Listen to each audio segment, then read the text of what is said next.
Hvad har det betydet for dig som lærer at deltage i projekt Uddannelsesløft?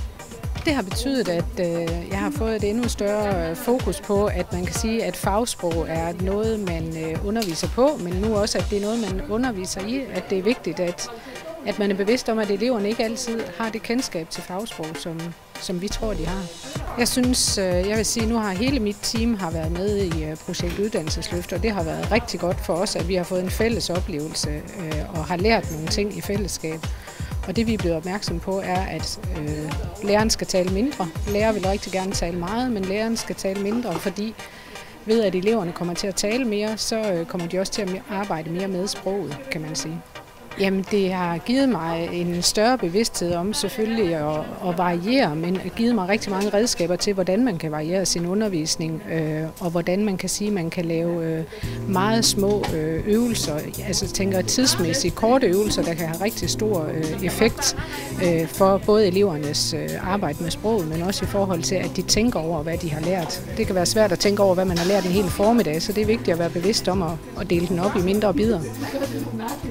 Jeg synes, det er specielt, hvis når vi har noget undervisning, eller vi starter på dagen, men vi får at vide sådan lidt om, hvad skal vi lave. Så får vi noget undervisning op på tavlen, os alle sammen. Og så får vi lov til at lave lidt selv, hvor vi kan stille spørgsmål, og ja, lærer kommer ned og svarer, og sådan lidt frem og tilbage. Og så får vi noget mere undervisning. Og så når flere opgaver, det behøver ikke være sådan noget svært noget, og har noget ekstra noget til folk, der er sådan lidt foran, for eksempel. Der er ikke noget mere kedeligt, end hvis man sidder der, nå, nu er jeg færdig. Så skal man sidde der i et kvarter på folk, der ikke er færdige. Hvad betyder noget for dig, når du skal lære noget? At jeg har mulighed for at være med. At det ikke går for stærkt. Det kan nemlig være lidt svært for mig. Så at der er mulighed for at stoppe op en gang imellem, og at man ikke kører en smøre, fordi det er meget svært at huske, hvad der blev undervist i for 10 minutter siden, hvis det er bare, at læreren står i en time og fortæller alt, hvad der skal ske i dag, så jeg kan simpelthen ikke huske det. Det har betydet, at jeg er kommet til at se på min egen undervisning på en anden måde. Jeg har fået fokus på, hvordan skal man sige, vigtigheden af, at jeg sikrer mig, at mine elever altid forstår det, som jeg egentlig gennemgår, de emner, jeg arbejder med. Mange gange så oplever jeg jo, at det er en helt ny verden, eleverne de kommer i, når de kommer her på teknisk skole og på tømreruddannelsen. Det fagudtryk, vi bruger, det er nærmest fremmede ord for dem. Og det har jeg fået ud af at være opmærksom på, hvor vigtigt det er, at de forstår det, og forstår betydningen af dem i forhold til den læring, de selv skal bygge videre på. Det har gjort rigtig meget ved mig som underviser i min bevidsthed omkring, hvor lidt der nogle gange skal til, hvor lidt der skal til for at dreje emnet, til at dreje fagstoffet til, at det bliver mere forståeligt for eleverne. De erfaringer, vi har med projekt Uddannelsesløft på Tech College Aalborg, de har været meget, meget vigtige for os at tænke ind i det videre forløb herude, fordi at der skal langt større fokus på det pædagogiske, og det er mange af de tanker fra projekt Uddannelsesløft, som vi skal tænke ind.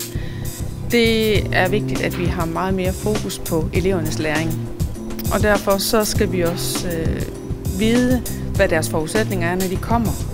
At de faktisk står på, på bar grund, når de kommer, og læreren skal tage dem ved hånden hele vejen igennem. Det betyder, at det med fagsprog, det er en stor barriere for rigtig, rigtig mange elever, fordi det er rigtig svært at forstå, hvad det er, faglæreren taler om. Han kommer som fagperson, som ekspert på faget, ind og skal undervise, og nu skal han faktisk lære det fra sig. Så derfor er der rigtig meget fokus på, hvordan skal jeg gøre det, hvordan skal jeg tilrettelægge min undervisning. Vi har fokus på Tech College fremover, hvordan læring skal forstå sin rolle som lærer. Altså hvordan man skal lede undervisningen, hvad samspillet med eleverne betyder, og hvordan jeg egentlig skal få det til at spille i den konkrete praksis. Det er alt sammen noget, som vi har kunnet bruge fra projekt Uddannelsesløft, der tænkes ind. Ja, jeg har fået eleverne meget mere i dialog, og de er meget mere bevidste om værktøjsbegreber og meget mere engageret. Og faktisk så har vi fastholdt eleverne mere end før. Helt konkret kan vi se, at det betyder noget, at læreren bliver opmærksom på, at han ikke taler så meget selv, men overlader noget tid til eleverne, hvor de får drøftet og diskuteret og afprøvet noget af det, de har lært. Altså at de snakker om nogle fagord, at de taler om nogle processer og at de diskuterer løsninger selv, sådan at faglæreren på den måde også har mulighed for at gå rundt og følge, om eleverne rent faktisk har lært det, de skal lære. Jamen det har haft den betydning, at os som lærere, vi er blevet mere bekendt med, hvad der egentlig har været af udfordringer med eleverne og deres læring. Hvor førhen har vi måske taget lidt mere udgangspunkt i, at bare fordi de har valgt uddannelsen til, at det så automatisk var, at de bare kunne indtage læring. Så det har betydet, at vi har fået nogle værktøjer, hvor det er, at vi ligesom kan tilpasse vores undervisning til de elevforudsætninger, vi har. Jeg skal lige høre, hvad har det haft af betydning for dig som leder at være en del af den her projekt Uddannelsesløftet?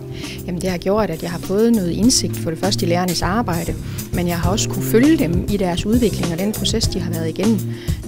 Plus at jeg så også er leder for nogle andre end Dental, som var en del af det, så jeg har også kunne bringe det videre i spil på andre afdelinger. Så det synes jeg har været en fornøjelse at se den udvikling, der har været. Ja.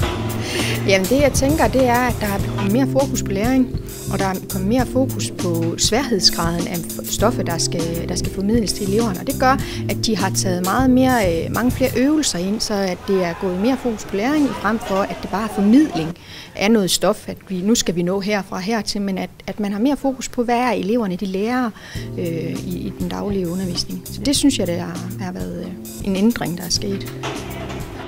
Jeg synes, hvis vi kigger på eleverne, hvis vi kigger fra nu og så før, så har vi faktisk, vi har knap så stort et frafald, synes jeg. At eleverne, det svære stof, altså dentalstof, det er faktisk ret svært læsestof. Og det gør, at ved at vi har ændret praksisen, så kan de bedre følge med, de kan bedre forstå det. Og det vil sige, at frafaldet, synes jeg faktisk er faldet. Der er flere, der går til en grundforløbseksamen og har større mulighed for at komme videre i systemet. Okay.